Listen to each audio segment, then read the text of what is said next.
Karimnagar municipal corporation ఎన్నికలు ఈ రోజు ఉదయం 7 గంటలకు ప్రారంభమయ్యాయి. కార్పొరేషన్ పరిధిలోని 8వ డివిజన్ అలుగునూరులో 5,700కు పైగా ఓటర్లు ఉండగా 8 పోలింగ్ కేంద్రాలను ఏర్పాటు చేశారు.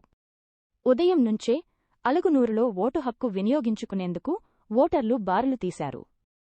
ప్రభుత్వం చేపట్టిన ఓటు అవగాహన కార్యక్రమాల ప్రభావంతో వయస్సుతో సంబంధం లేకుండా యువత, మహిళలు, వృద్ధులు స్వచ్ఛందంగా పోలింగ్ కేంద్రాలకు చేరుకుని ఉత్సాహంగా తమ ఓటు హక్కును వినియోగించుకుంటున్నారు.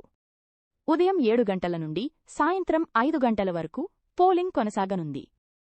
ఎన్నికలు ప్రశాంతంగా జరగడానికి కరీంనగర్ పోలీస్ కమిషనర్ గౌసాలం పటిష్టమైన భద్రతా ఏర్పాట్లు చేశారు. పోలింగ్ కేంద్రాల వద్ద ఎలాంటి అవాంఛనీయ ఘటనలు చోటు చేసుకోకుండా భారీ పోలీసు బందోబస్తును ఏర్పాటు చేశారు.